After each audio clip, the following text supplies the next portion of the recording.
Ed Miliband still here, and I'm joined again by Nigel Farage as well. Just picking up from where we were, do you think tube workers should go to work next week?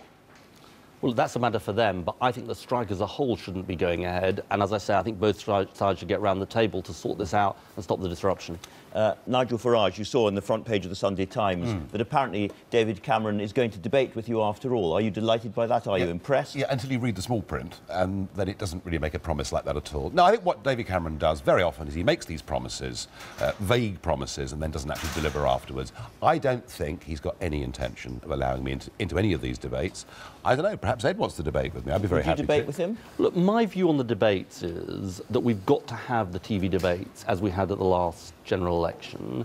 I think David Cameron is doing everything he can to wriggle out of them and more briefings and confusing messages. It's up to the broadcasters who they invite, whether they invite Nigel. My main desire is that the debates go ahead. I think the Prime Minister doesn't own these debates, the British people own these debates, and he can't wriggle out of them. But rather than getting stuck on who is going to be the 3 or 4 in the big debates, couldn't we have lots of debates between leaders? Would you debate with Nigel Farage if that was available to you? Well, look, the main thing for me is having these general election debates. Nick Clegg debated Nigel Farage. Others can judge how well he got on. Europe. Yeah, Come on. But what I I don't want a say... referendum. You don't trust the British people to make their minds up on this. Let's have a head-to-head on that question. Well, I'm happy to have debates, Nigel, about all of the main issues that we face. But as I say, my main desire is to have general election debates. We're all going around the country talking to voters about the issues at this election. Yeah, but this is a European election we're fighting in 2 weeks' time. You would debate with Nigel Farage? No, look, what I'm saying is that what we want is general election debates, and that's where my focus is.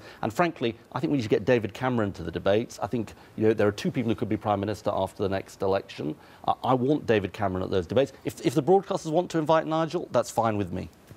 Oh, so if a broadcaster sets up a debate between yourself and Nigel Farage, you won't turn up? As part of our overall general election debates with David Cameron and Nick Clegg. But look, that is the way these debates served the public at the last general election, and I think they can serve them again. Could you take him on and beat him in a debate, do you think?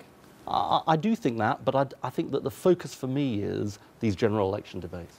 But we're fighting a European election in 2.5 weeks' time. From what I can see, your party isn't even discussing the European question. It's absolutely... You're boxing it off. But look, Nigel, you're talking about the cost of living. It absolutely You're not discussing it. You don't want to have a referendum. Let's do it in the next fortnight. No, look, it absolutely is talking... We absolutely are talking about these issues, Nigel. And look, you want to get out of the European Union. Absolutely. I think that, yeah, and I think that would cost jobs in this country. But by the way, you also say, and I think people will start to look at your issues, what you say on this, you also say you want to keep the flame of Thatcherism alive. I don't think that's going to serve working people in this country. Again, you see, that was what a headline was written in a newspaper. I never said that. So you don't think that somehow you're the heir to Mrs Thatcher on policy, on whether it's charging for the NHS, all these other things? The one thing that happened during the 1980s that needs to happen again is the size of the state was reduced. I think there is a very urgent need, given how indebted the Labour Party left this country and the fact the coalition have added hugely to the national debt, we've got to reduce the size of the state. I think people are going to start getting interested. That Nigel wants a flat tax, he wants big tax cuts for the richest in our society. Well, and for the poorest. And tax rises for the poorest, bigger cuts in services. Like the debate started. This is not a bad thing. This is the edited short-term version. We could have much more of this.